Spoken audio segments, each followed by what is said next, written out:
Hello everyone. आज हमारा class 12th का एमपी बोर्ड का 4 मार्च को बहुत ही इम्पोर्टेंट फिजिक्स का पेपर हो रहा है। ठीक है, आज ये सुबह सुबह 1 बजे मैं वीडियो अपलोड करने वाला हूँ। ठीक है, लगभग 1 बजे से लेकर 1:30 बजे तक मैं सारा काम कर दूंगा। लास्ट मोमेंट पे इसलिए लेके आया हूँ कि फटाफट से हम आधे घंटे में, पौन घंटे में हमारा एक रिवीजन 28 मार्क का ऑब्जेक्टिव के लिए हो जाए। ये जो मैं क्वेश्चन पेपर लेके आया हूँ, ये जो क्वेश्चंस लेके आ रहा हूँ ऑब्जेक्टिव के लिए, ये 2022-12 से लेके 2024 तक के जितने भी ऑब्जेक्टिव है पर यूनिट वाइज वो निकाल के आपके सामने रखे हैं। इसके अलावा आप लोगों को पता है सारी थ्योरीज मैंने आपको बहुत अच्छी तरीके से बता दी है। ठीक है, जल्दी से टाइम न बर्बाद करते हुए हम अपना काम करेंगे। पहली चीज यूनिट फर्स्ट में कैपेसिटेंस या कैपेसिटी बोले, उसकी ऐसे यूनिट क्या होती है? फेराड। आगे बढ़ो। कंडेंसर, कैपेसिटर या कंडक्टर एक ही चीज है। ठीक है, आप समझेंगे इधर ध्यान से कि condenser is a device used to increase electrical capacity without increasing its size, दो नंबर हमसे यहाँ से पहली चीज capacitance, capacity, farad. Condenser is a device used to increase electrical capacity, C for capacity या capacitance, without increasing the size. Third number C of spherical condenser, यानी कि capacitance of spherical condenser, इसका formula होता है हमारे पास C equals to 4 pi epsilon 0 r, C equals to 4 pi epsilon 0 r। ठीक है सर, ये एक और फॉर्मूला है। हाँ बच्चा, एक और फॉर्मूला होता है उसका, C equal to 4 pi epsilon 0 AB upon B minus A। ठीक है, अब यहाँ पर समझेंगे इधर ध्यान से कि अगर एक फिक्स रेडियस हो तो हम उस r को सीधा ले लेते हैं 4 पाई एप्सिलॉन 0 r। लेकिन अगर इस टाइप से एक दो सर्कल के आ जाए कि एक का रेडियस a और दूसरे का रेडियस b, ठीक है, तो ये a और b दोनों चीज आ रहे हैं, तो हमारे पास ये वाला फॉर्मूला इस्तेमाल करेंगे। आपके पास एग्जाम में अगर मैथ्स द कॉलम में आए कि c equal to 4 pi epsilon 0 ab upon b minus a, ये मैथ्स द कॉलम में दिखेगा तो आपको इस पे टिक लगाना है। नॉर्मल वन वर्ड में पूछे आपको सिंपल लगा देना है c equal to 4 pi epsilon 0 r, c equal to कितना बेटा?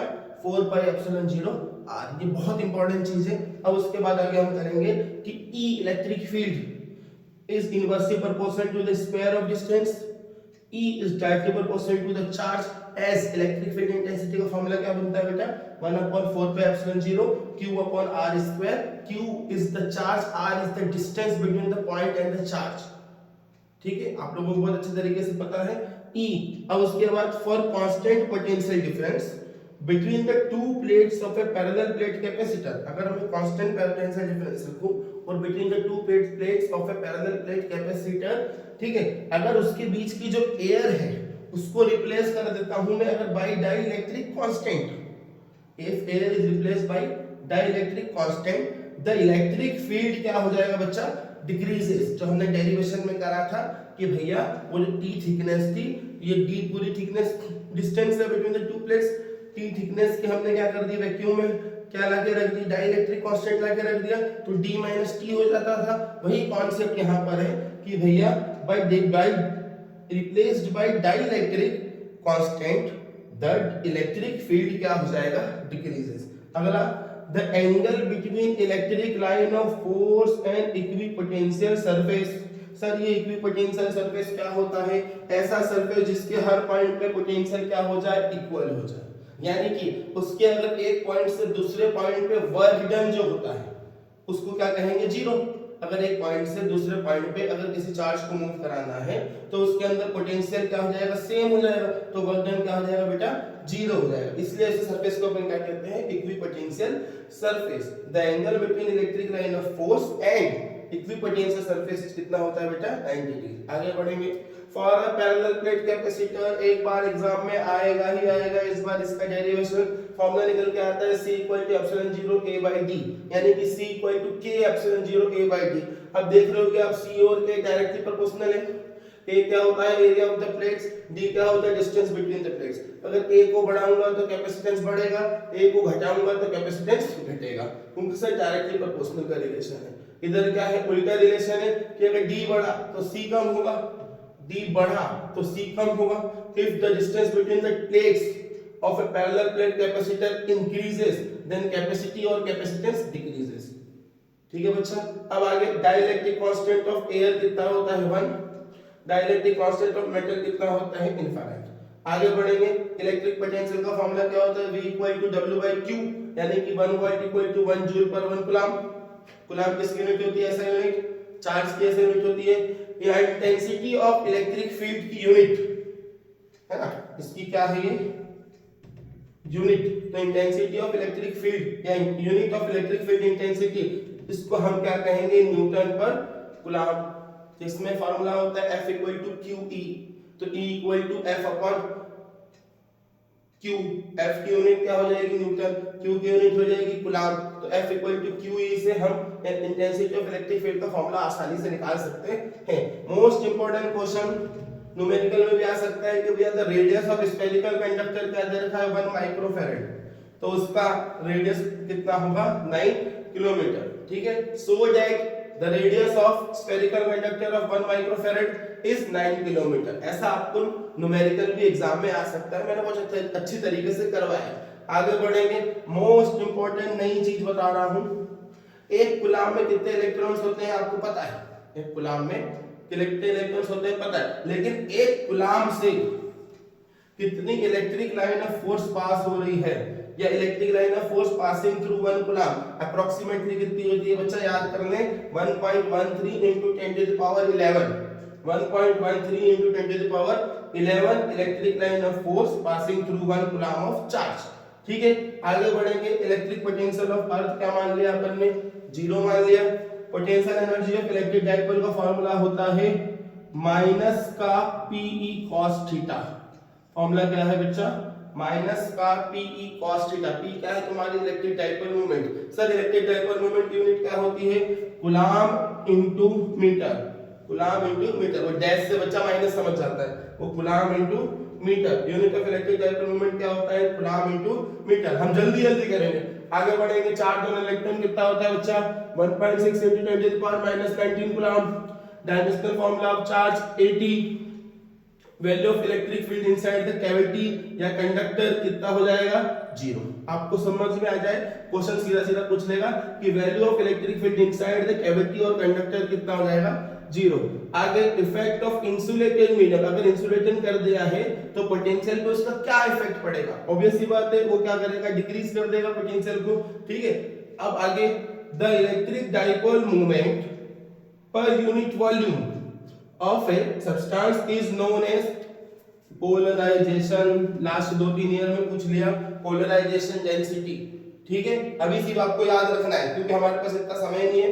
ठीक है, समझाने के लिए ये कहता होता है पोलराइजेशन डेंसिटी। आप समझे इधर ध्यान से कि पोटेंशियल क्या होगा, वो डिक्रीज होगा कब, moving along the direction of electric field. E equal to V upon L, उसका जो फार्मूला है उससे हम ये आसानी से निकाल सकते हैं कि potential decreases moving along the direction of electric field. कोई बुराई वाली बात। आप देखेंगे इधर ध्यान से कि electric flux linked with the unit positive charge. अब अपने को पता है phi equal to q upon epsilon 0 होता है। अब q की जगह 1 रख दूंगा तो phi की वैल्यू क्या हो जाएगी 1 अपन एप्सिलॉन 0, या जिसको हम बोलते हैं एप्सिलॉन 0 इनवर्स। इतनी चीजें आपके लास्ट 2012 से लेके 2024 तक के क्वेश्चन पेपर में पूछ रखी है। इसके अलावा आपसे पूछ लेगा कि E एक्सियल और E इक्वेटोरियल के बीच का रिलेशन क्या है। Electric field intensity due to axial point at an axial point, electric field intensity as an equatorial point due to an electric dipole. तो E axial equal to 2E equatorial होता है, आपको बहुत अच्छे तरीके से पता है। एक में 2p अपॉन r क्यूब लेके आता हूं और एक में p अपॉन r क्यूब लेके आता हूं, तो बहुत अच्छे तरीके से समझ में आता है कि हमारे पास वो भी आ सकता है। फिर हमको सीरीज और पैरेलल का कॉम्बिनेशन का फार्मूला पता होना चाहिए कैपेसिटेंस का। वो जब रेजिस्टेंस का क्या हो जाता है, उल्टा हो जाता है। अगर मैं ध्यान से समझाऊं आप लोगों को कि अगर सीरीज की बात करूं तो 1/C1 + 1/C2 + 1/C3 चलता है। पैरेलल की बात करूं तो C = C1 + C2 + C3 चलता है। उसकी यूनिट क्या होती है, फैराड होती है। इतनी चीजें आप लोगों को कम से कम फर्स्ट यूनिट के अंदर पता होना चाहिए। ठीक है, एक ये जो बॉक्स बनाए हैं इनको तो आपको बहुत अच्छे तरीके से समझना है। ये मेरा फर्स्ट यूनिट है, 2 मिनट में उतार लें, उसके बाद हम सेकंड यूनिट पे फटाक से आ जाएंगे। ठीक है,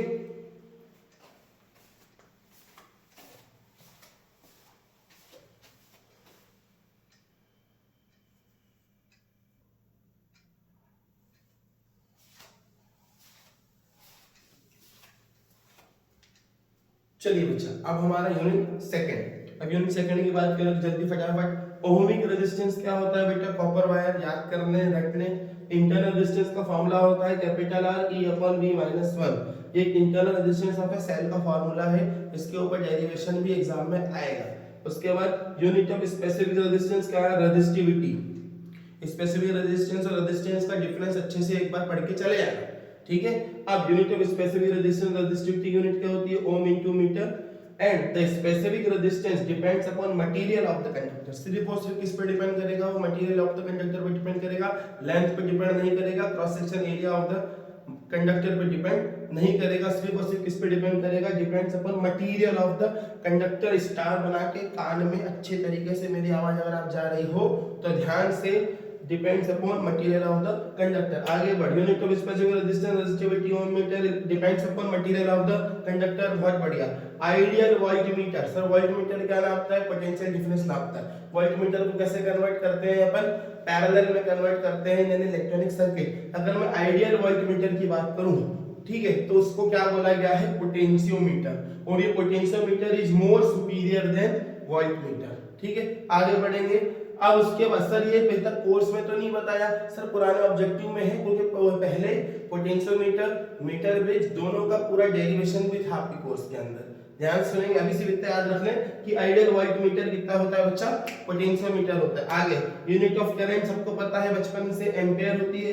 किससे नापा जाता है करंट? अमीटर से नापा जाता है। अमीटर का कैसे कनेक्ट किया जाता है? ऑलवेज कनेक्टेड इन सीरीज। अब अपने को पता है दो इक्विवेलेंट रेजिस्टेंस है, 2 ओम के और 3 ओम के, तो सीरीज में तो सिंपल इनको जोड़ देंगे, क्योंकि सीरीज का फॉर्मूला होता है R equal to R1 plus R2 plus R3। तो 2 और 3 जोड़ दिया तो कितना आ गया? 5 ओम। ऐसा का ऐसा क्वेश्चन ये 2 बार पूछ रखा है 2012 से लेके 2024 तक, ठीक है, इसलिए मैंने उतारवा दिया। सीधा सिंपल, अगर 4 और 6 आ जाए तो 6 और 4 क्या कर देना? सीधा 10 ओम कर देना, ठीक है। कब? जब ये क्वेश्चन कैसे में दे रखा हो आपको? सीरीज में दे रखा हो। आगे बढ़ेंगे। मीटर ब्रिज किस पे वर्क करता है? व्हीटस्टोन ब्रिज पे। अब इस व्हीटस्टोन ब्रिज की कंडीशन, बैलेंस कंडीशन क्या होती है? Current through the galvanometer is 0, that is Ig equals to 0। उसके बाद उसका फार्मूला क्या होता है बच्चा? P upon Q equal to R upon S। इसमें हम अननोन रेजिस्टेंस की वैल्यू फाइंड आउट करते हैं। किसमें? व्हीटस्टोन ब्रिज में, जो किस पे? मीटर ब्रिज से, जो किस पे वर्क करता है? व्हीटस्टोन ब्रिज पे। किरचॉफ लॉ से व्हीटस्टोन ब्रिज को प्रूव करने के लिए एग्जाम में आ सकता है। ध्यान सुनेंगे ध्यान से। अब मेरी एक बात सुनो आगे, क्वांटाइजेशन ऑफ चार्ज क्या बोलता है बेटा? Q equal to plus minus Na। Quantization of charge क्या कहता है? Q equal to plus minus Na, ठीक है। ये एक चीज फर्स्ट यूनिट की हमारी छूट गई थी, उसको मैंने एक बार और समझा दी, ठीक है। देख लेना आप लोग, क्वांटाइजेशन ऑफ चार्ज क्या होता है? Q equal to plus minus Na, where N is what? Number of integer रहता है, और E is what? Charge of electron रहता है। अब आगे देखेंगे ऐसा यूनिट ऑफ J। J क्या होता है बच्चा? Current density. ऐसा यूनिट ऑफ J, J क्या होता है बच्चा? Current density. तो करंट डेंसिटी की यूनिट क्या पूछेगा आपको? कि ampere per metre square. J equals to I upon A। I means current, A मतलब एरिया, तो करंट की यूनिट होती है एम्पेयर और एरिया की यूनिट होती है मीटर स्क्वायर, ठीक है। तो फॉर्मूला क्या बन गया बच्चा?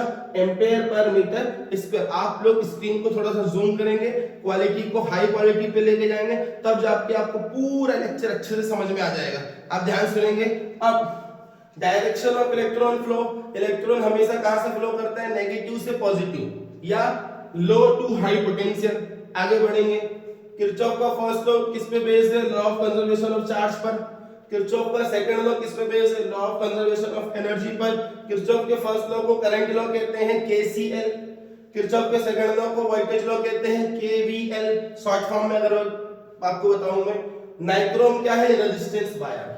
नाइक्रोम रेजिस्टेंस वायर किसका बना हुआ रहता है? नाइक्रोम वायर का, नाइक्रोम मटेरियल का। आगे बढ़ेंगे। फ्लो ऑफ इलेक्ट्रॉन किसके कारण होता है? फ्लो ऑफ फ्री इलेक्ट्रॉन्स के कारण, sorry, flow of electric current किसके कारण होता है? फ्लो ऑफ फ्री इलेक्ट्रॉन्स के कारण होता है बच्चा। आगे बढ़ेंगे ध्यान से। Voltmeter is always connected in parallel to measure potential difference. अब ये तीन फार्मूले आपको दिख रहे हैं, आपको समझ में आ जाएगा कि पावर के फार्मूले। तो power equals to V into I, power equal to I square into R, and power equal to V square upon R। हम जनरली ये वाला फार्मूला इस्तेमाल करके सारे न्यूमेरिकल्स को सॉल्व करते हैं। आगे बढ़ेंगे कि भैया 1 किलोवाट आवर ये बेसिकली एनर्जी की यूनिट होती है। वो जूल के अगर अंदर पूछ ले तो 3.6 into 10 to the power 6 joule, 3.6 into 10 to the power 6 joule. ओहो बहुत बढ़िया। आगे बढ़ेंगे अपन, effect of temperature on direct velocity. Direct velocity का डेफिनेशन पता होना चाहिए। It is the average velocity which is the electron get different from, ठीक है, एंड ऑफ द कंडक्टर, ठीक है, जिसके कारण ही तुम्हारा करंट फ्लो हो रहा है। क्या मेरी बात याद है? समझ में कोई दिक्कत? जेट वेलोसिटी की ऑर्डर पता होना चाहिए, जेट वेलोसिटी की यूनिट पता होना चाहिए। आगे बढ़ेंगे ध्यान से। अब इफेक्ट ऑफ टेम्परेचर, टेम्परेचर बढ़ाऊंगा तो डायरेक्ट वेलोसिटी ऑब्वियसली क्या हो जाएगी? कम हो जाएगी। टेम्परेचर बढ़ाने पर एनर्जी, इलेक्ट्रॉन को दी गई एनर्जी क्या होगी? बढ़ेगी। बढ़ने के बाद रिलैक्सेशन टाइम कम होगा, और रिलैक्सेशन टाइम अगर कम होगा तो ऑब्वियसली बात है कि भैया डिफरेंट ये जो ड्रिफ्ट वेलोसिटी है वो ऑब्वियसली बात है डिक्रीज हो जाएगी। अब ये दो ग्राफ के क्वेश्चन आते हैं बच्चा। V और I की ग्राफ की बात करूं तो ये रेजिस्टेंस देगा, I और V की ग्राफ की बात करूं तो ये कंडक्टेंस देगा। क्या देगा? कंडक्टेंस देगा, है ना। ये इससे रिलेटेड क्वेश्चन क्या पूछ लेगा? दो लाइन खींच देगा A और B, जिसका रेजिस्टेंस ज्यादा उसको हम इंसुलेटर के काम में इस्तेमाल कर लेंगे, जिसका रेजिस्टेंस कम उसको हम कंडक्टर के काम में इस्तेमाल कर लेंगे। बाकी आप लोगों को एक चीज समझा दी है मैंने, वापस से एक बार स्क्रीन को पॉज करके जल्दी जल्दी से समझा रहा हूं क्योंकि फटाक से रिवीजन हो जाए हमारा, ठीक है। लास्ट मोमेंट पे रिवीजन है, ध्यान से स्क्रीन पे एक एक रही चीज जो लिखी हुई है उसको समझनी, ठीक है। ये हमारी सेकंड यूनिट की बात हो गई। इसमें मोस्ट इंपोर्टेंट है आपका ये small r equal to capital R e upon v minus 1। Internal resistance of a cell का फार्मूला है ये, ओमिक रेजिस्टेंस जिसको हम क्या बोलते हैं? कॉपर वायर, ठीक है। अब ये सारी चीजें होने के बाद हमारी यूनिट सेकंड भी कवर हो जाती है। अब हम फटाफट जल्दी जल्दी रिवीजन के तौर पे आगे बढ़ेंगे। आपको अगर लग रहा हो तो आप वीडियो को बार बार पॉज करो, है ना, रिवर्स करो और आसानी से पढ़ सकते हो, ठीक है। ये हमारे सेकंड यूनिट की बात हो गई। इस फर्स्ट यूनिट और सेकंड यूनिट से ही ज्यादातर ऑब्जेक्टिव क्वेश्चन पूछे जाते हैं। अभी आपके 4 से 5 नंबर के ऑब्जेक्टिव हो चुके हैं, ठीक है। अब हम पढ़ेंगे थर्ड यूनिट की बात करेंगे, जल्दी जल्दी थर्ड और फोर्थ यूनिट की बात कर देंगे और हमारा काम आसानी से हो जाएगा, ठीक है बच्चा।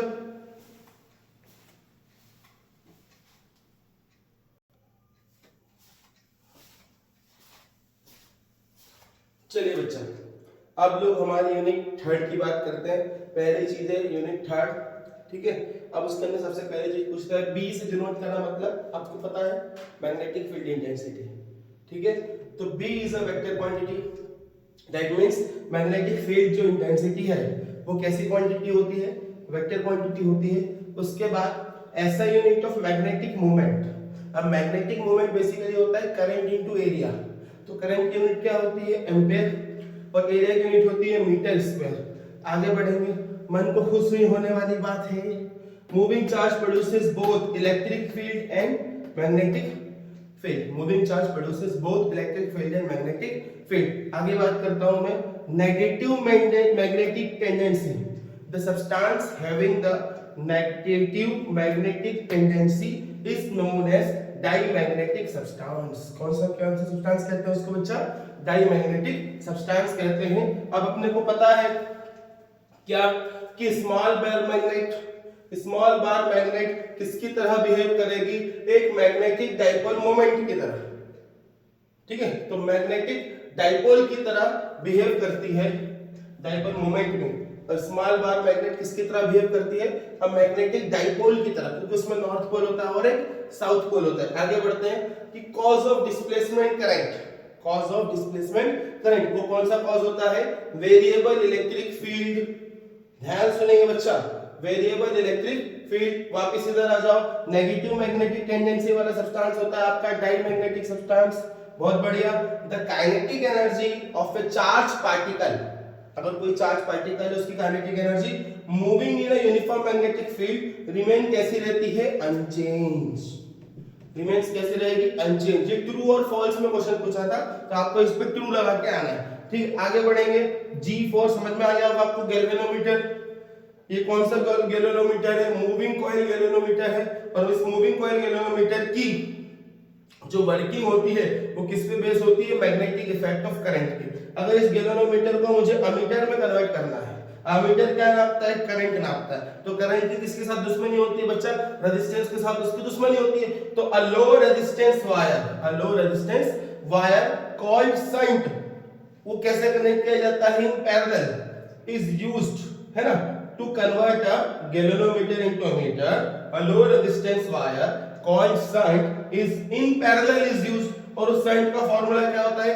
Ig capital G upon I minus Ig। रख लें अभी, ठीक है। आप लोगों के लिए समय कम है क्योंकि आज ही हमको एग्जामिनेशन देना है। ये फार्मूला आप याद कर सकते हैं और बहुत सारे बच्चों को फार्मूला पता भी होगा, ठीक है। तो S equal to Ig upon I minus Ig into G upon I minus Ig। आगे बात करते हैं, to convert a galvanometer into voltmeter, a high resistance wire in series. अब इसका कोई नाम नहीं है, बट ये लो रेजिस्टेंस वायर जिसको हम क्या कहते हैं? शंट कहते हैं, इसका नाम दिया गया है। आगे बढ़ेंगे, इंटेंसिटी ऑफ मैग्नेटिक फील्ड, उसकी यूनिट होती है वेबर पर मीटर स्क्वायर या टेस्ला, ठीक है, वेबर पर मीटर स्क्वायर या टेस्ला। अब यहां से मैं अगर आपसे पूछूं कि मैग्नेटिक फ्लक्स की यूनिट क्या होगी, मैग्नेटिक फ्लक्स की यूनिट क्या होगी?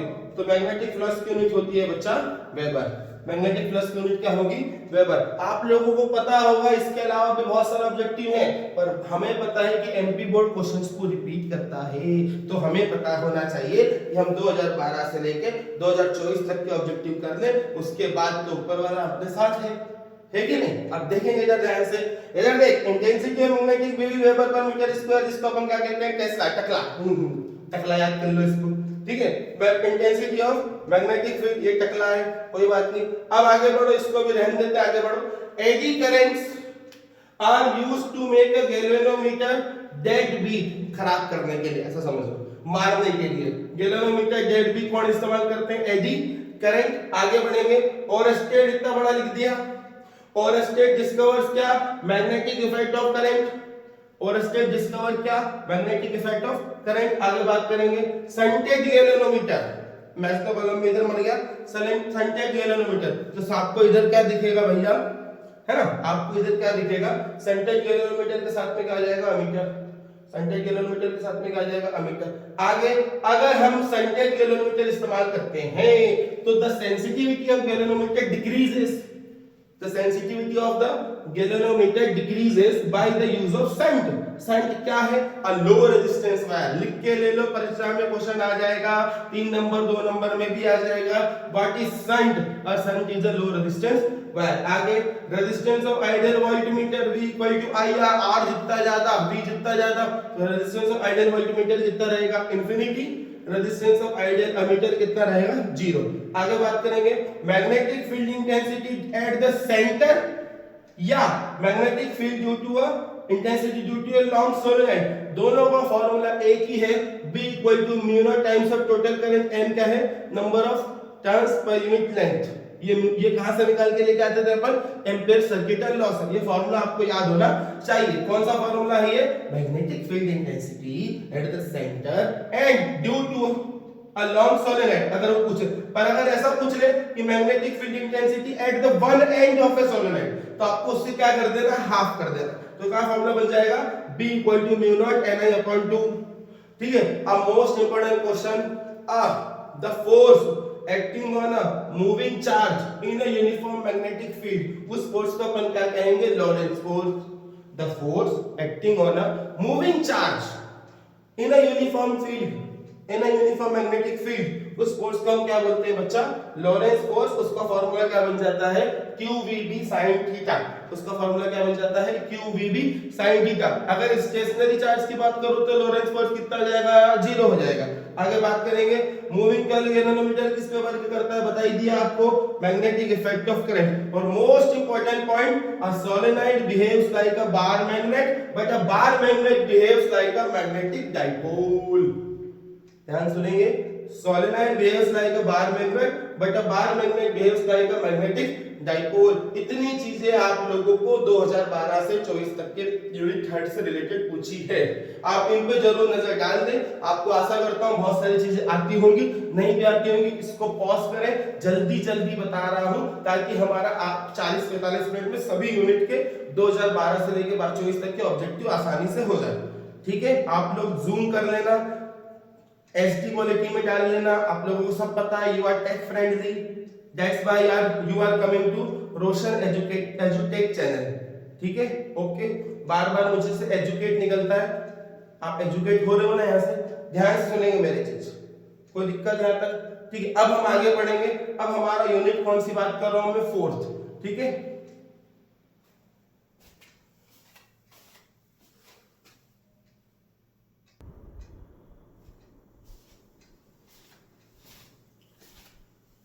चलिए बच्चा, अब हमारा यूनिट फोर्थ की बात करते हैं हम। पहला क्वेश्चन आता है, मैकेनिकल एनर्जी से इलेक्ट्रिकल एनर्जी में एसी डायनेमो करता है, कौन से प्रिंसिपल पे वर्क करता है, इलेक्ट्रोमैग्नेटिक इंडक्शन, ठीक है, EMI, that means electromagnetic induction. उसके बाद मैं बात करता हूँ फ्रीक्वेंसी ऑफ डीसी, डीसी की फ्रीक्वेंसी कितनी होती है बच्चा, 0, ठीक है। आगे बात करेंगे, why the core of transformer laminated, भैया ट्रांसफार्मर की जो कोर है उसको लेमिनेट क्यों करते हैं, to reduce eddy currents, to reduce eddy currents.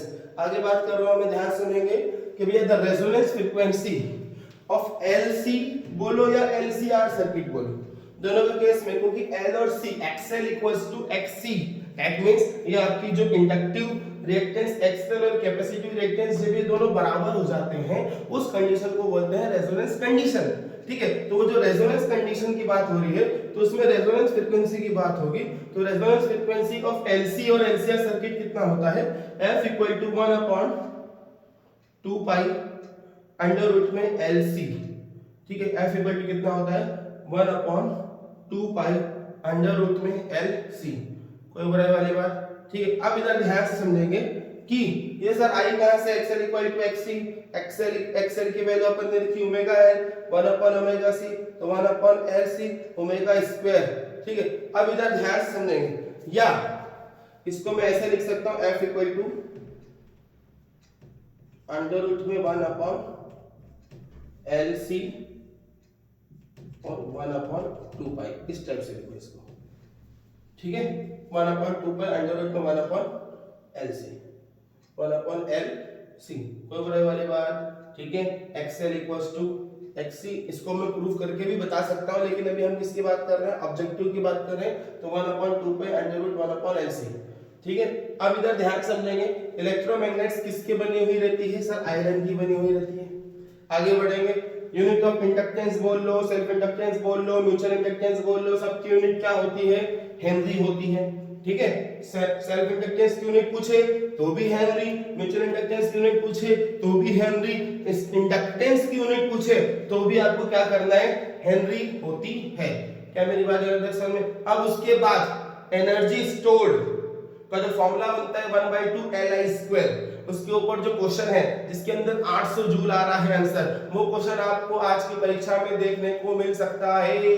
1/2 Li square, 1/2 U equal to 1/2 Li square, ये फॉर्मूला आपको एनर्जी में, इसमें न्यूमेरिकल है, वो 800 जूल उसका आंसर आता है, वो आपको फॉर्मूला के साथ में एनर्जी स्टोर्ड जो क्वेश्चन है, ठीक है, ड्यूरिंग सेल्फ इंडक्टेंस वाला जो क्वेश्चन है, इसको formula U equal to 1/2 Li square निकलता है, फिर कह रहा हूं परीक्षा में देखने को मिल सकता है। आगे बढ़ेंगे, इधर देख ध्यान से, ओके। ट्रांसड्यूसर, ट्रांसड्यूसर का मतलब क्या, ट्रांस का मतलब होता है चेंज करना, अब ट्रांसफार्मर भी पढ़ा है अपन ने, सर ये ट्रांसड्यूसर क्या होता है, तो ट्रांसड्यूसर क्या करता है बच्चा, change the form of energy, एक फॉर्म से दूसरे फॉर्म ऑफ एनर्जी में कन्वर्ट करने के लिए हम क्या इस्तेमाल करते हैं, ट्रांसड्यूसर, उस इंस्ट्रूमेंट को कहा जाता है, उस डिवाइस को क्या कहा जाता है, ट्रांसड्यूसर। अब अपने को पता है जो हमारे घर में डोमेस्टिक है ना, या हाउस होल्ड में जो एसी अल्टरनेटिंग करंट आ रहा है उसकी फ्रीक्वेंसी कितनी होती है, 50 हर्ट्ज, ठीक है। आप समझेंगे ध्यान से, जो 220 वोल्ट कहता हूं वो बेसिकली Vrms की वैल्यू होती है, that is the root mean square value of voltage, that is the root mean square value of voltage. इधर देखिए, इधर ध्यान से, SI unit of inductive reactance XL, जिसका फॉर्मूला ओमेगा L इक्वल्स टू कितना, ओम। रेजिस्टेंस की बात होती है भैया, कैपेसिटेंस मतलब इंडक्टर के रेजिस्टेंस को इंडक्टिव रिएक्टेंस बोल दिया, कैपेसिटेंस के रेजिस्टेंस को कैपेसिटिव रिएक्टेंस बोल दिया, तो दोनों की यूनिट क्या होगी, ओम होगी। बहुत बढ़िया। Ohmic resistance of an ideal inductance या इंडक्टर, है ना, ohmic resistance of an ideal inductor, ठीक है, इज ये आपको निकालना है बच्चा, है ना। नेट पे सर्च मारना, थोड़ा सा कुछ भी दिमाग भी लगाओ तुम्हारा आपका कि ohmic resistance of an ideal inductor कितना होता है। आगे बढ़ेंगे, self inductance of A coil does not depend upon, most important बार बार पूछ रहा है, does not depend upon radius of coil, does not depend upon radius of coil, that is self inductance of a coil does not depend upon, फॉर्मूले में objective पूछा है, उसके बाद हमारे पास फिल इन द ब्लैंक्स से पूछा है, तो आप लिख सकते हो, क्या लिख सकते हो कि self inductance of A coil does not depend upon radius of coil। रात के 2:45 बज रहे, मैं आप लोगों के लिए वीडियो लेके आया हूं, इसको जरूर एग्जाम देने से पहले एक बार देख लें ताकि आपका बेड़ा पार हो जाए और हमको 28 में से 28 ऑब्जेक्टिव आ जाए, ठीक है, ध्यान से। अब देख इधर ध्यान से, ट्रांसफार्मर किसके ऊपर बेस्ड है, इलेक्ट्रोमैग्नेटिक इंडक्शन के ऊपर बेस्ड है, या आसान भाषा में म्यूचुअल इंडक्शन। म्यूचुअल इंडक्शन आपको ये दिखना चाहिए, आपको परीक्षा में ये दिखेगा, अगर वो आप लिख दोगे इलेक्ट्रोमैग्नेटिक इंडक्शन वो भी सही है, लेकिन अगर आपको एमसीक्यू में दिखे तो आपको क्या टिक लगाना है, म्यूचुअल इंडक्शन टिक लगाना है। आगे बढ़ेंगे, Lenz law, most important, Lenz law किसके ऊपर बेस्ड है, law of conservation of energy. Lenz law किसके ऊपर बेस्ड है, law of conservation of energy. या वो क्या प्रोवाइड करता है, it provides the direction of induced current, it provides the direction of induced current, a phase difference between V and Y, V and I, that is voltage and current, किसके अंदर purely capacitive circuit है, मतलब सिर्फ L है और सिर्फ C है, purely capacitive मतलब सिर्फ C है, तो उसका फेज डिफरेंस कितना होता है, पाई बाई 2, ऊपर जाता नीचे जाता है, क्यों ऊपर जाता है आपको पता है, फेज डिफरेंस अपन ने पढ़ा है LC और LCR सर्किट में। अब प्योरली रेजिस्टिव सर्किट में V और I का फेज डिफरेंस कितना होता है, 0, दोनों साथ में जाते हैं, दोनों साथ में जाते हैं। आगे बढ़ेंगे, the average power supplied to an inductor over one complete cycle, inductor को जो एवरेज पावर दी जाती है वो P average equal to I rms V rms cos 5, I rms V rms cos 5।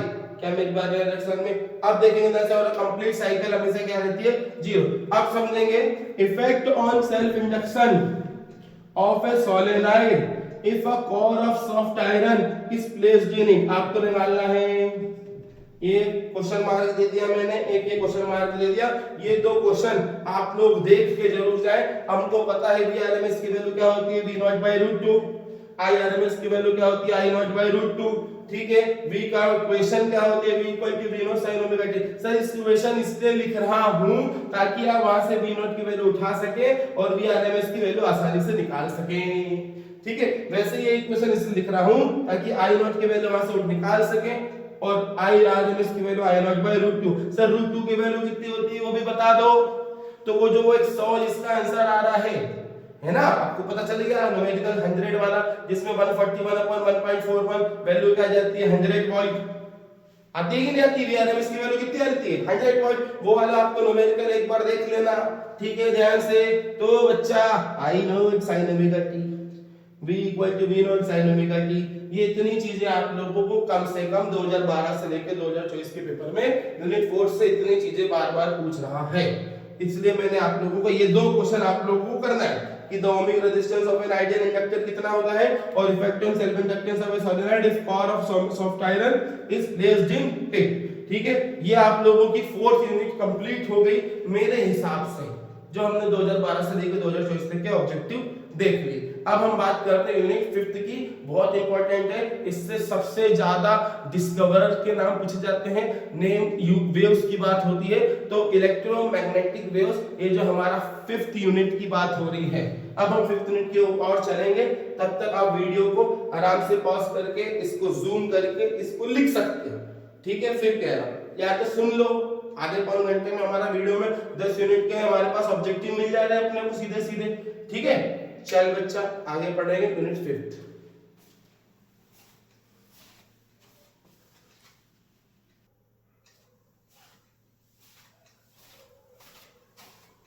चलिए बच्चे, अब हमारा यूनिट 5th स्टार्ट हो रही है।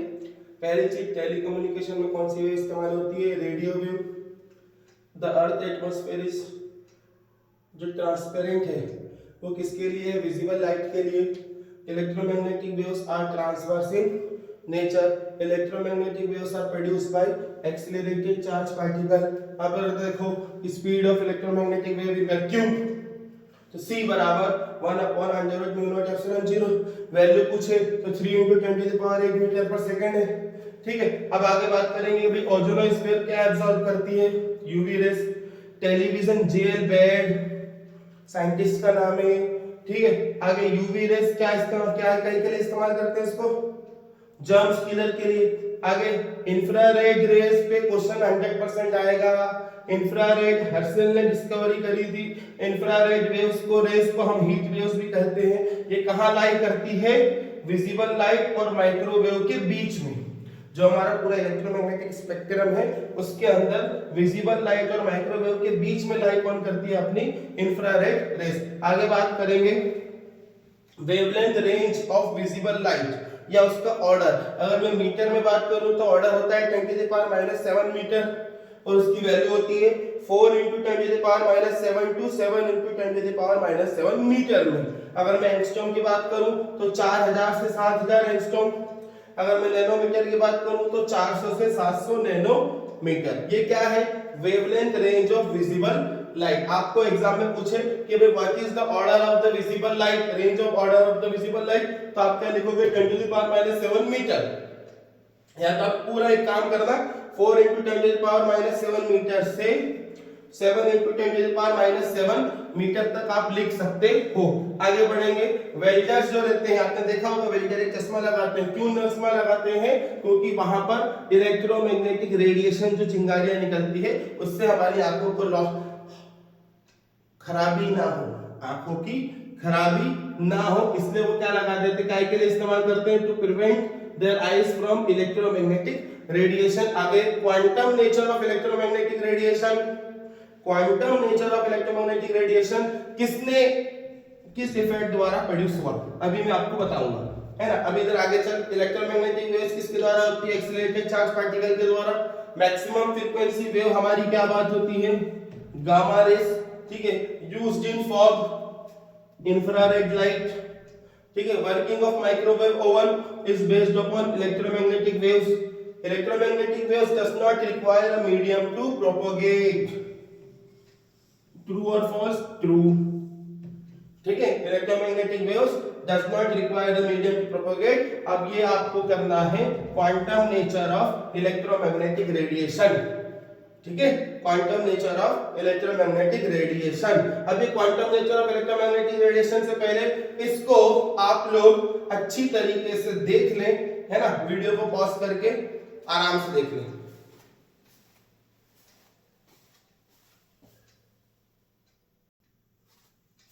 चलिए बच्चा, अब लोग मैंने आपको देखो कि quantum nature of electromagnetic radiation किसके द्वारा दिया गया है, फोटो इलेक्ट्रिक इफेक्ट के द्वारा। ठीक है, अब ये हमारी यूनिट 5th भी हो चुकी है ना। अब मैंने आपको बहुत अच्छे तरीके से समझा दिया कि ये परीक्षा में सवाल आ जाएगा, ये परीक्षा में सवाल आ जाएगा, ये इससे इंफ्रारेड से सवाल आ जाएगा, यहाँ पर which rays used in fog, infrared light, ये सारी चीजें 2012 से 2024 तक के पेपर में पूछी जा रही है। आगे बढ़ेंगे, यूनिट 5 कवर हो गई। आगे बढ़ते हैं हम, हमारा यूनिट 6 मोस्ट इंपोर्टेंट, यहाँ से आपसे कम पूछे जाते हैं ऑब्जेक्टिव, कब से ज्यादा पूछे जाते हैं ऑब्जेक्टिव। ठीक है,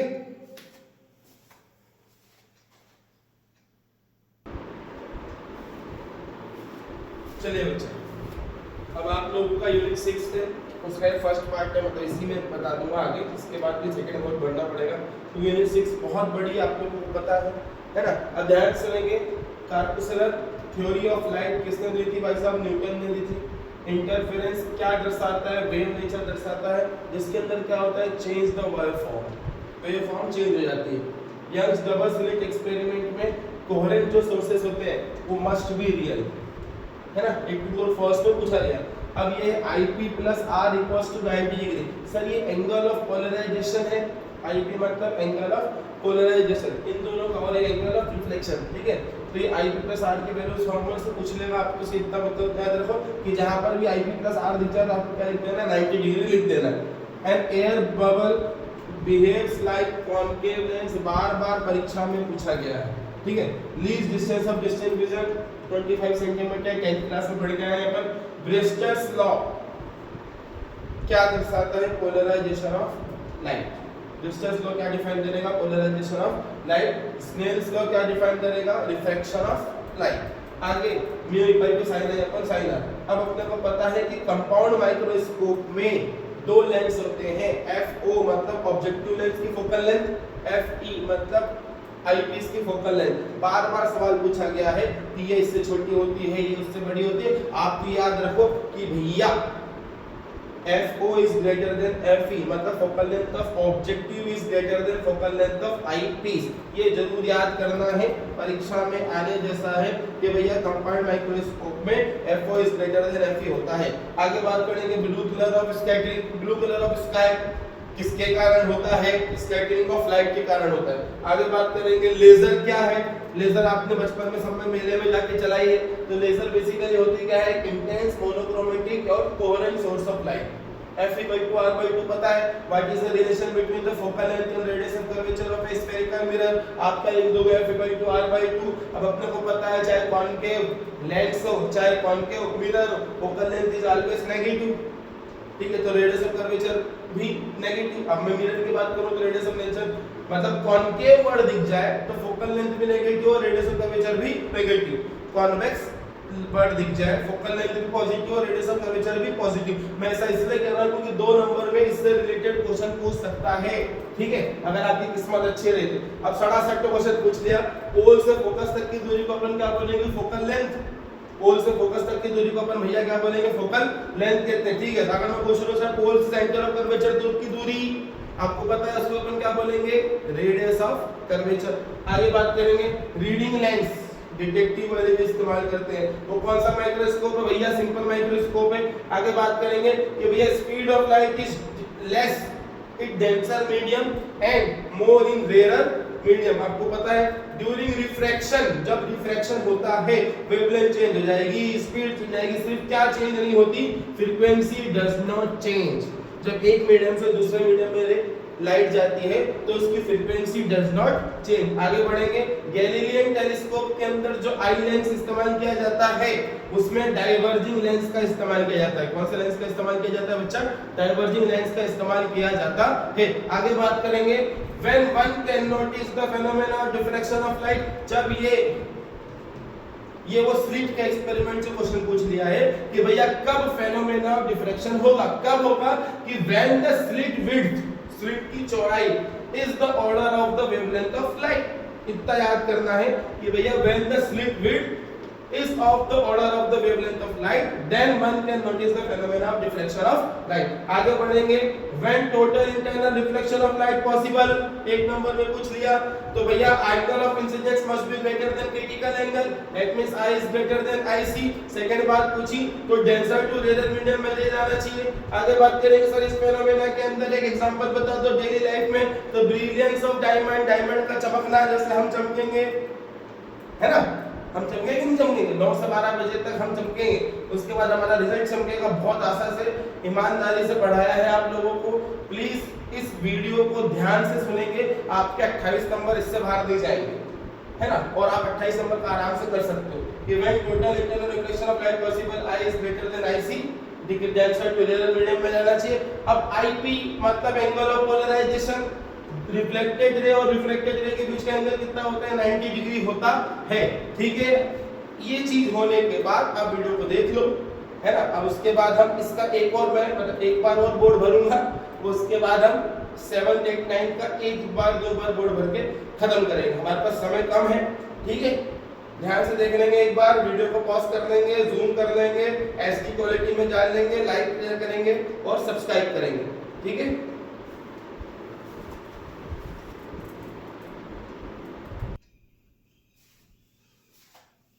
चलिए बच्चे, अब हम लोग ये यूनिट 6 के आगे का कहानी है कि जो प्रिज्म में जैसे अपने को पता है violet, indigo, blue, green, yellow, orange, red होता है। जब विजिबल लाइट उसमें पड़ती है तो जो कलर मोस्ट डेविड होता है वो तुम्हारा कौन सा होता है? वायलेट। जो लीस्ट डेविड होता है वो उनका क्या होता है? रेड। अब अपने को मोस्ट इंपॉर्टेंट चीज formula of magnifying power of compound microscope. एक ये फॉर्मूला है m = mo * me, मतलब magnifying power of objective into magnifying power of eyepiece. किसके केस में? कंपाउंड माइक्रोस्कोप के केस में। इसके ऊपर आपको न्यूमेरिकल भी आ जाएगा कि भी हम एमओ की वैल्यू फाइंड आउट करना है या एम की वैल्यू फाइंड आउट करना है, दो वैल्यू देगी, तीसरी वैल्यू फाइंड आउट करना है। दूसरा फॉर्मूला माइनस का vu upon dv 1 plus d by fe। जब भी इस टाइप से क्वेश्चन आए ना बच्चा, तो पहले दिमाग में रखना कि कंपाउंड माइक्रोस्कोप के अंदर दो लेंस होते हैं, तो वो लेंस कौन से होंगे, ऑब्जेक्टिव और ऑब्जेक्टिव ओ से डिनोट करेगा और आईपीस ई से डिनोट करेगा। ठीक है, अब देखिए इधर ध्यान से, वेव नेचर ऑफ मैटर, पहली बात तो डी ब्रोगली ने दिया था।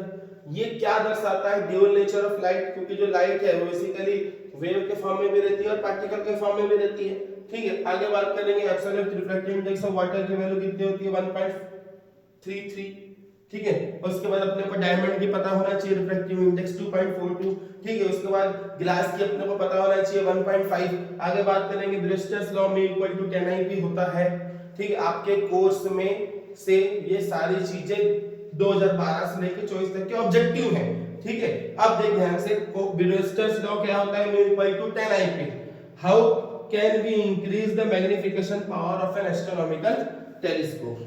अब इधर देख, एस्ट्रोनॉमिकल टेलीस्कोप का फार्मूला क्या बोलते हैं, FO अपॉन FE। अब इंक्रीज कराना है तो भैया FO को बढ़ा दो, मतलब फोकल लेंथ ऑफ ऑब्जेक्टिव को बढ़ाओ, तो ऑब्वियस सी बात है एस्ट्रोनॉमिकल टेलीस्कोप की मैग्नीफाइंग पावर क्या हो जाएगा, by increasing focal length of किसकी, ऑब्जेक्टिव लेंस, ऑब्जेक्टिव लेंस। ठीक है सर, इसमें लेंस से इस्तेमाल होते हैं, हाँ सर इसमें लेंस से इस्तेमाल होते हैं। अब क्वेश्चन पूछ लिया what is the unit of power of lens director. अगर मैं बोलूं प्लस का 1 डायरेक्टर है तो आप उससे फोकल लेंथ निकाल सकते हो, 1 अपॉन फोकल लेंथ। पावर का फार्मूला क्या होता है, 1 अपॉन फोकल लेंथ होता है बच्चा। अब फार्मूला फॉर मैग्नीफाइंग पावर है ना। अब पहली चीज, सिंपल माइक्रोस्कोपिक केस में 1 प्लस d बाई f, इसमें कोई o नहीं लगता, कोई e नहीं लगता, देख के आराम से पहचान सकते हो। एस्ट्रोनॉमिकल टेलीस्कोप में मैग्नीफाइंग पावर का फार्मूला होता है FO अपॉन FE, और टेलीस्कोप टेलीस्कोप में मैग्नीफाइंग पावर का फार्मूला होता है माइनस के FO अपॉन FE। आगे बात करेंगे FO प्लस FE, मतलब focal length of objective plus focal length of eyepiece, that is the length of telescope, या जिसको हम बोलते हैं ट्यूब का लेंथ। ठीक है, आगे बात करेंगे मिरर इक्वेशन क्या होती है, 1 upon f equal to 1 upon v plus 1 upon u।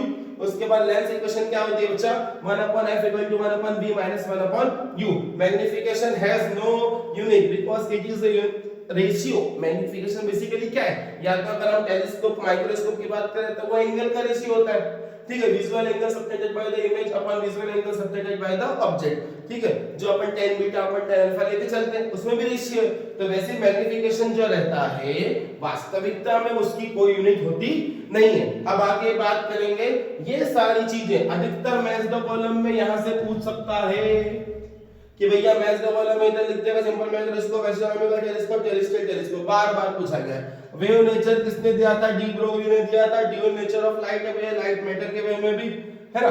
तो लाइट जो है हमारी वेव नेचर ऑफ मैटर की बात हो रही है। ठीक है, अब सबने इधर ध्यान से absolute refractive index of water कितना होता है, 1.33 ब्रेस्टर्स लॉ में इक्वल टू 10 IP। ये बार-बार मैं दोबारा भी दोहराऊंगा तो कोई मतलब नहीं है आपको, तो ये जो स्क्रीन पे लिखी हुई सारी चीजें हैं एक बार अच्छी तरीके से मेरे द्वारा बोलेगी, आप एक बार उसको सुन ले बस। ठीक है, हो सकता है कि कहीं चमक जाए पेपर में और आ जाए और आप आसानी से लिख दो, हम भी तो वही चाहते हैं बच्चा।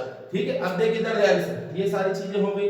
अब आती है हमारी यूनिट 7, 8 और 9। तो 7, 8 और 9 को मैं कंबाइन करके लिखवा रहा हूं क्योंकि उसमें एटम्स है, ड्यूअल नेचर ऑफ रेडिएशन, ये सारी चीजें। उसके बाद फिर बचेगी हमारी यूनिट 10 और हमारा ऑब्जेक्टिव का सेशन खत्म।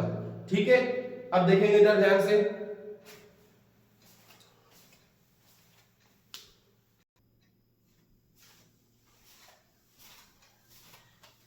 चलिए बच्चा अब लोग हम बात कर लेते हैं हमारी यूनिट 7, 8 और 9 तीनों के मिला के इकट्ठे पटक दिए मैंने आपके लिए। देखो ध्यान से, पहला क्वेश्चन आता है स्पेसिफिक चार्ज, इसकी मैग्नीट्यूड की वैल्यू पूछेगा तो 1.6 × 10⁻11। ठीक है, इसकी यूनिट पूछ लेगा तो कूलम्ब पर केजी। तो जो स्पेसिफिक चार्ज है वास्तविकता में चार्ज अपॉन मास का रेशियो होता है। Specific charge of an electron basically charge upon mass का रेशियो होता है। तो चार्ज की यूनिट होती है कूलम्ब और मास की यूनिट होती है केजी, और उसकी वैल्यू निकल के आती है 1.76 × 10⁻11। आगे बात करेंगे भाई मास है में, वेलोसिटी भी है, formula of de Broglie wavelength lambda equal to h upon mv।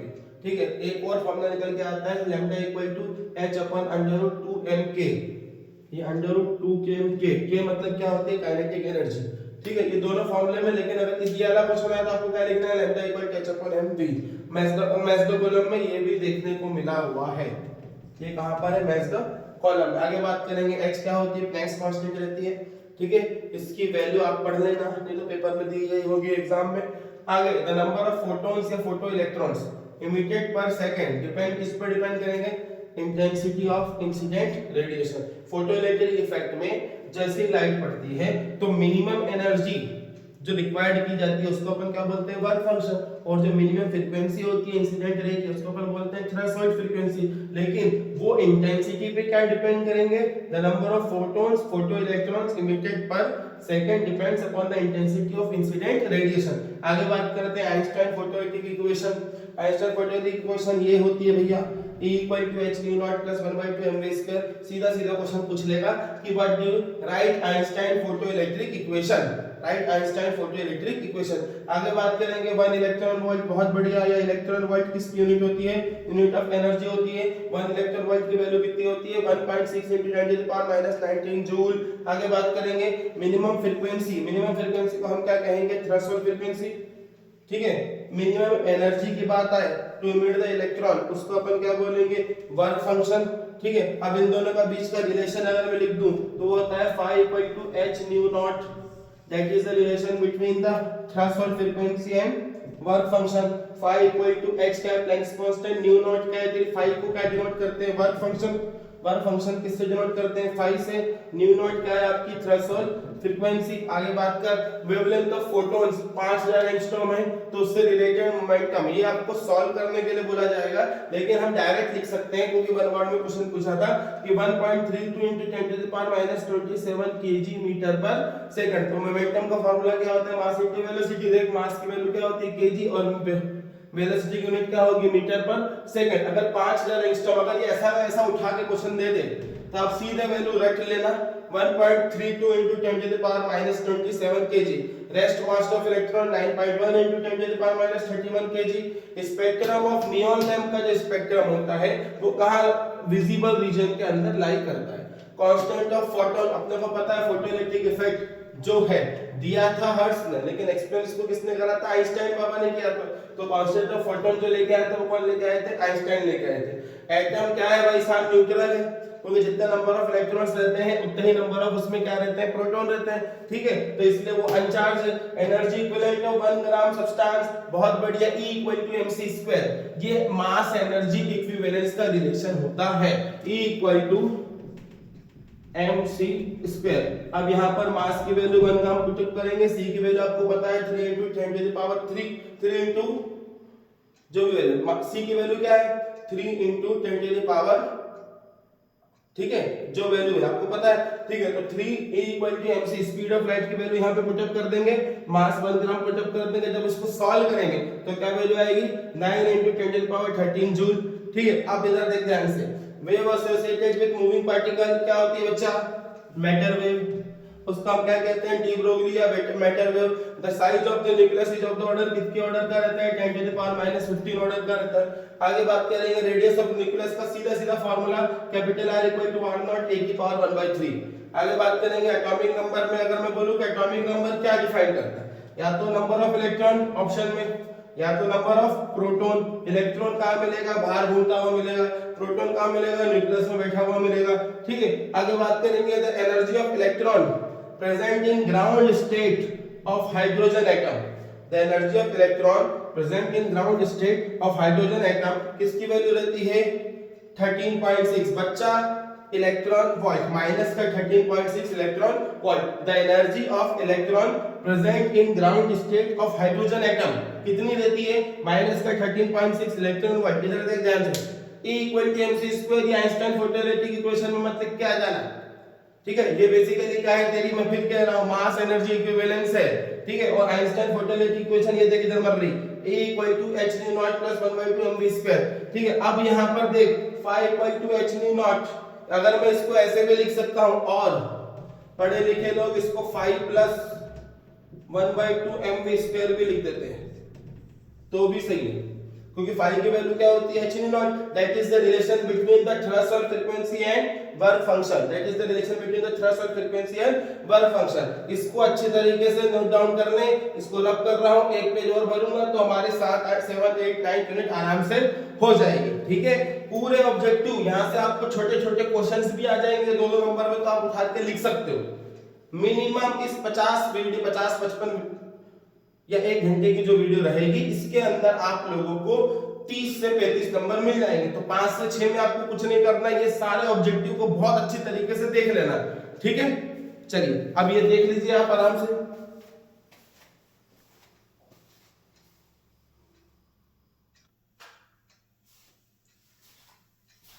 चलिए अब लोग उसके बाद जो 7 8 9 जो हमारी यूनिट है उसके अंदर expression for frequency of emitted photons in the process of jumping of electrons from higher energy state to lower energy. आप सिंपल इतना पूछना है अपने को कि भैया expression for frequency of emitted photon, तो F equal to E by H, अगर E क्या है उसकी एनर्जी, H क्या है तुम्हारा प्लैंक्स कांस्टेंट। अल्फा पार्टिकल कहां से निकल रहा है भैया, हीलियम के न्यूक्लियस से निकल रहा है। In an atom the kinetic energy of an electron is more in, ठीक है, तो kinetic energy of an electron is more in higher orbital. ठीक है, wave number is the reciprocal of wavelength, wave frequency काय में नापते हैं, पर हर्ट्ज में नापते हैं। Who propose nuclear model of atom, किसने प्रपोज किया था, रदरफोर्ड ने किया था बेटा। भाभा एटॉमिक रिसर्च सेंटर कहां पर है, मुंबई में है बच्चा। मास ऑफ न्यूट्रॉन, तो मास ऑफ न्यूट्रॉन की वैल्यू क्या होती है 1.67 into 10 to the power minus 27 kg, 1.67 into 10 to the power minus 27 kg। Rest mass of photon, तो रेस्ट मास ऑफ फोटोन बच्चा क्या है 0। ये वापस हमारी सारी चीजें 9th यूनिट तक हमारी सारी चीजें हो चुकी हैं। ठीक है, अब हमने 9 चैप्टर्स के 9 यूनिट्स की बात कर रहा हूं, 9 यूनिट्स के ऑब्जेक्टिव पूरे अच्छे तरीके से समझ लिए। अब मैं लास्ट यूनिट 10 है उसके भी जो लास्ट बार बार पूछ रहा है उसको थोड़ा सा एक पेज में समझा देता हूं। उसके बाद 2 आपके लिए मैं क्या छोड़ने वाला हूं, match the column, important match the column है, उनको आप आसानी से कर सकते हो। ठीक है, जो इतना अपन ने समझा है। ठीक है, इसको आप नोट डाउन कर लीजिए, सुन लीजिए ध्यान से कि अल्फा पार्टिकल हीलियम न्यूक्लियस से पाया जाता है, wave number is the reciprocal of wavelength. ये जरूर याद करने हैं कि भाभा एटॉमिक रिसर्च सेंटर कहां सिचुएटेड है, मुंबई में। रेस्ट मास ऑफ फोटोन क्या है तेरा 0 है। Who proposed nuclear model of an atom, Rutherford. ठीक है, बाकी ये सब चीजें बार बार पूछी तो नहीं गई है, लेकिन ये अल्फा पार्टिकल पूछ लेंगे कि भाई अल्फा पार्टिकल क्या है तुम्हारा हीलियम न्यूक्लियस, अल्फा पार्टिकल तुम्हारा क्या है हीलियम का न्यूक्लियस है। ठीक है बच्चा, ये हमारे 9th यूनिट हो गई। अब हम 10 यूनिट पे जाएंगे, हमारी लास्ट यूनिट खत्म। 1 घंटे सवा घंटे का वीडियो रहेगा, आप आसानी से देख सकते हो। कान में वीडियो भले ना भी देखो, कान में अगर आप ऑडियो भी लगा के सिर्फ सुन लोगे तो आपका काम हो जाएगा। ठीक है बच्चा, ध्यान से